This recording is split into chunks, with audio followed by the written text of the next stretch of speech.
Video like जरूर कर लीजिए और ऐसे वीडियो लगातार फ्री में पाने के लिए चैनल को तुरंत सब्सक्राइब कर लीजिए और बेल आइकन को जरूर टैप कर लीजिए ताकि आगे भी सारे वीडियो आपको मिलते रहे। यूट्यूब में फॉलो करते हैं तो प्लीज ये वाला फ्री टेलीग्राम चैनल जरूर ज्वाइन कर लीजिएगा। सारे नोटिफिकेशन सारे अपडेट यहीं पे आते हैं, ध्यान रखिए।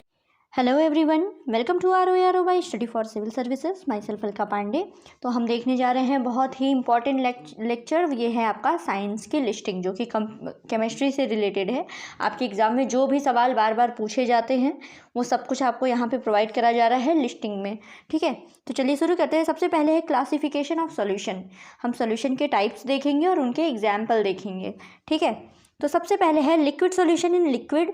तो इसके एग्जाम्पल में है alcohol solution in water, bromine solution in carbon disulphide, sulphuric acid solution in water etcetera. ठीक है, तो लिक्विड का लिक्विड में सॉल्यूशन के एग्जाम्पल देख लिए। अल्कोहल हो गया वाटर में मिलाना, ब्रोमीन का कार्बन डाइसल्फाइड के साथ, सल्फ्यूरिक एसिड का वाटर के साथ, ये इसका एग्जाम्पल है।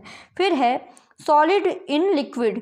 इसका एग्जाम्पल अगर देखें तो शुगर सॉल्यूशन इन वाटर। ठीक है, इसको समझ रहे हैं ना, आपके पानी में अगर चीनी मिलाया जाए तो किसका एग्जाम्पल होगा? Solution of solid into liquid का। एंड आगे देखते हैं iodine solution in carbon tetrachloride, lead solution in mercury, jelly, starch, protein, sol etcetera. ये solution in solid in liquid का एग्जाम्पल है।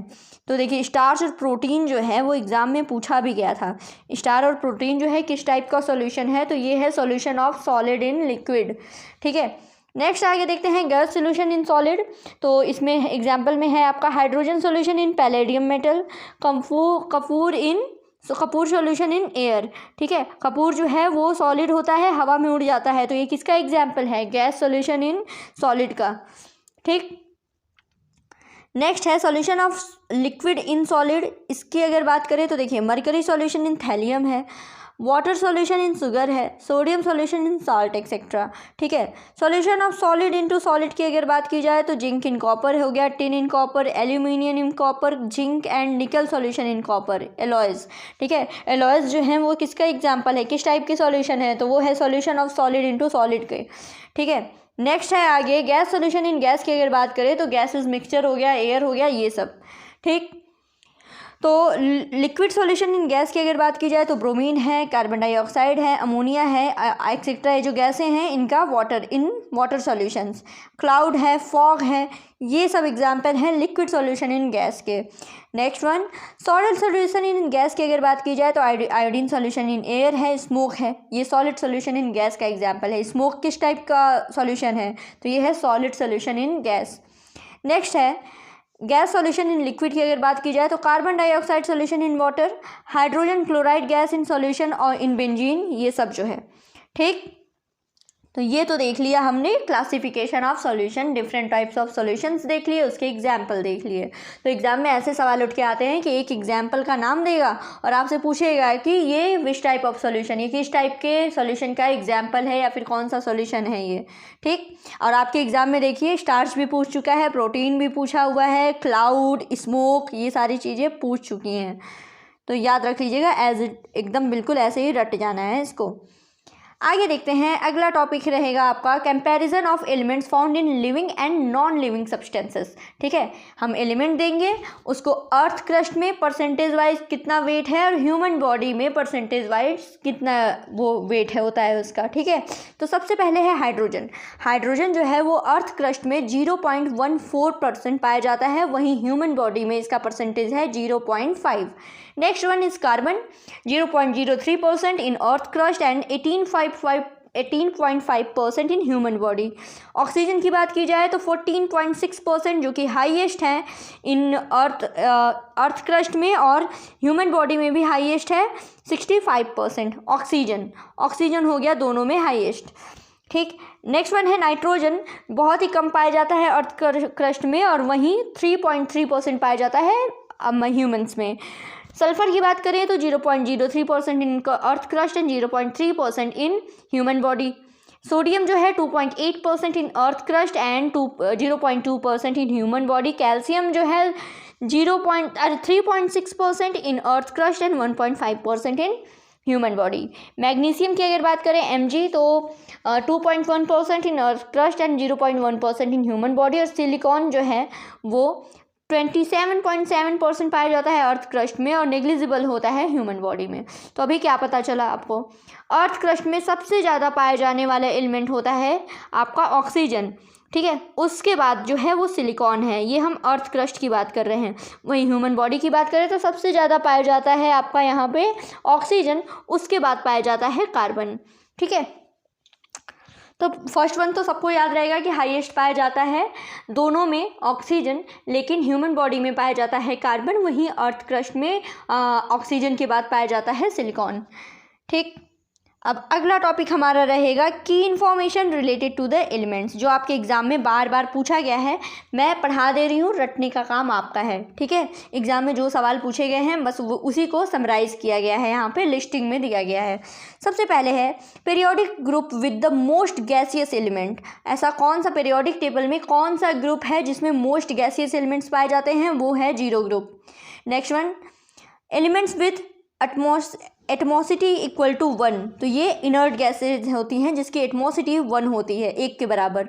The most abundant element in the human body oxygen, पहले ही देखा हमने, ठीक है। और अर्थ क्रस्ट में भी सबसे ज़्यादा ऑक्सीजन पाया जाता है, इसके बाद पाया जाता है ह्यूमन बॉडी में कार्बन। फिर है एलिमेंट किप्ड इन कैरोसिन। कैरोसिन में कौन सा एलिमेंट रखा जाता है, सोडियम रखा जाता है, क्योंकि अगर इसको खुले में रखेंगे तो क्या है, काफ़ी ज़्यादा ज्वलनशील होता है, इसलिए इसको रखते हैं इसमें कैरोसिन में। Main element evolve in the development of bones and teeth, ठीक है। बोन्स एंड टीथ के डेवलपमेंट में कौन सा एनिमल होता है, वो होता है calcium. Element with highest carbon affinity, ये कौन सा है, ये है क्लोरीन। मोस्ट इलेक्ट्रोनेगेटिव एलिमेंट कौन सा है, सबसे ज़्यादा इलेक्ट्रोनेगेटिव होता है फ्लोरीन। और मोस्ट पावरफुल ऑक्सीडाइज़र कौन होता है, तो ये भी फ्लोरीन होता है, ठीक है। इंपॉर्टेंट है, एग्जाम में पूछा गया है, याद रख कर लीजिएगा। सबसे ज़्यादा मोस्ट इलेक्ट्रोनेगेटिव एंड सबसे ज़्यादा मोस्ट पावरफुल ऑक्सीडाइज़र ये है फ्लोरीन।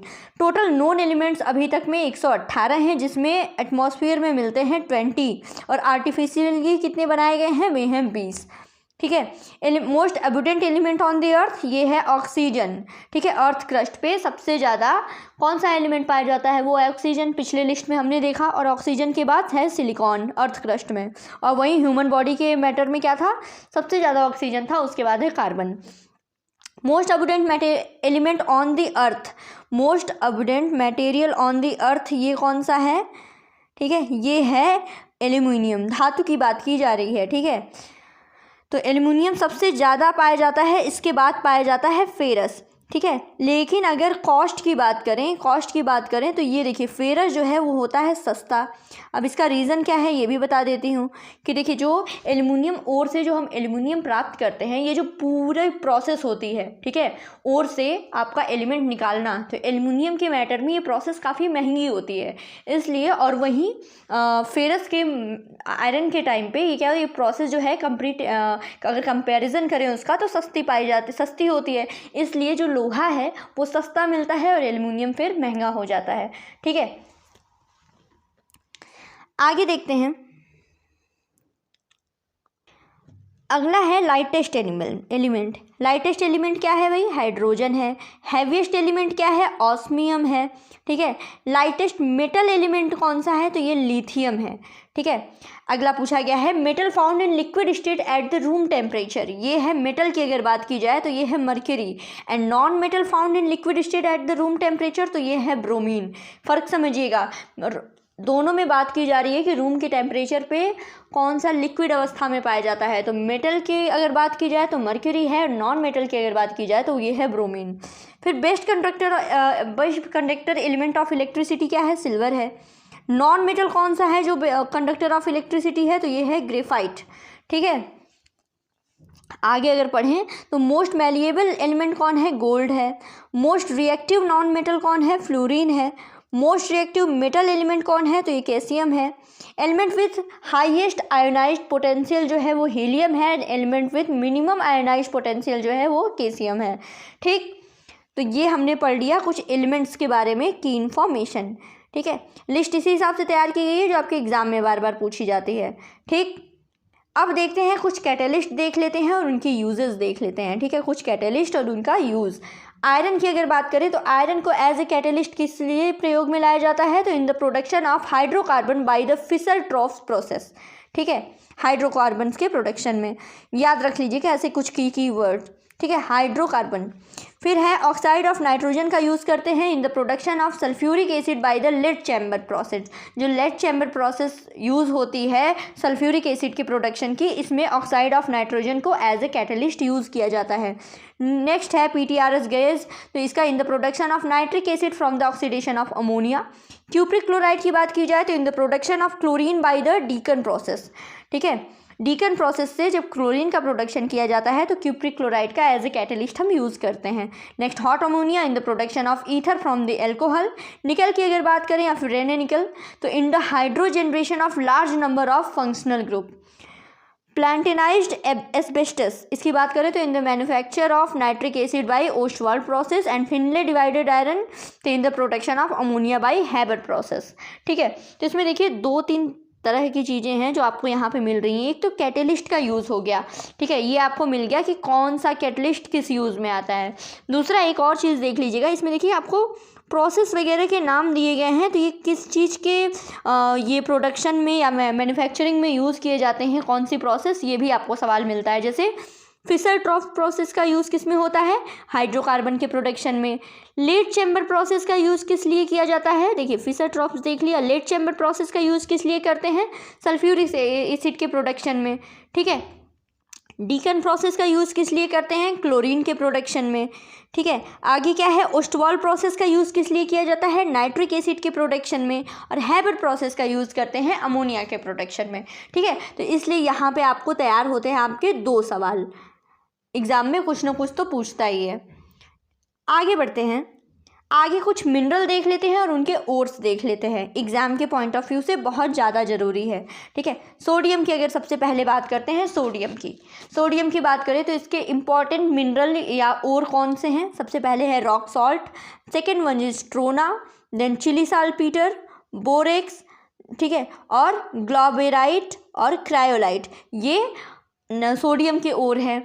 कॉपर की अगर बात की जाए तो चैल्कोपाइराइट, चैल्कोसाइट, क्यूप्राइट, मैग्नेसाइट और एजुराइट, ये कॉपर के ओर हैं।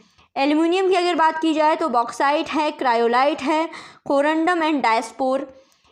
मैग्नीशियम की बात करें तो पायरोलुसाइट और फिर है अर्जेंटिनम जो है, ये इसमें नेटिव सिल्वर है, ठीक है, अर्जेंटाइट है और केरागाइराइट है, ठीक। और SN ये है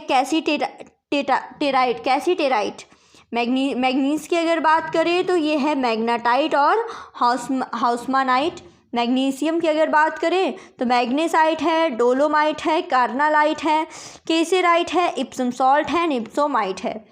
जिंक की अगर वहीं बात की जाए तो जिंक ब्लेंड है, फ्रैंकिलिनाइट है, कैलामाइन है, जिंकेसाइट है।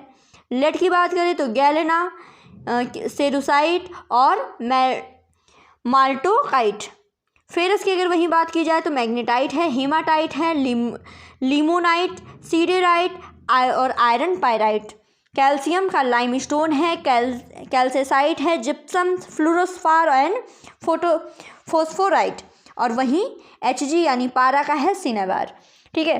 तो ये कुछ इंपॉर्टेंट मिनरल्स हैं, मेटल हैं, उनके ओर हैं, तो ये बिल्कुल आप रट जाइएगा, इसको इम्पॉर्टेंट है, एक आध सवाल इसमें से आ ही जाता है एग्ज़ाम में, ठीक।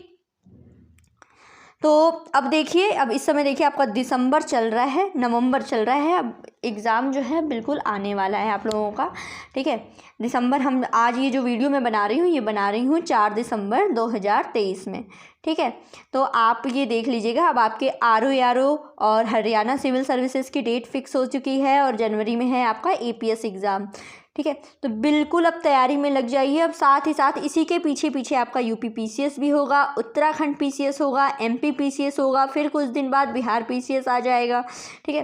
तो अब साइकिल शुरू हो चुका है, ये सिलसिला पूरा इलेक्शन के बाद तक चलता रहेगा, ठीक है। तो बिल्कुल जुट जाइए, बिल्कुल भी डिले नहीं करना है।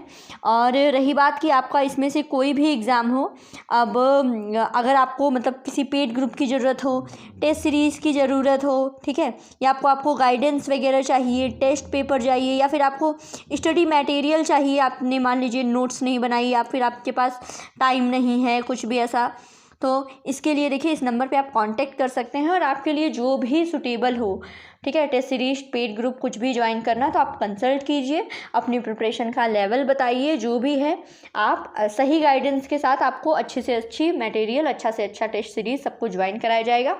तो बस जुड़े रहिए, ऐसे ही पढ़ते रहिए, सपोर्ट करते रहिए। Thank you so much.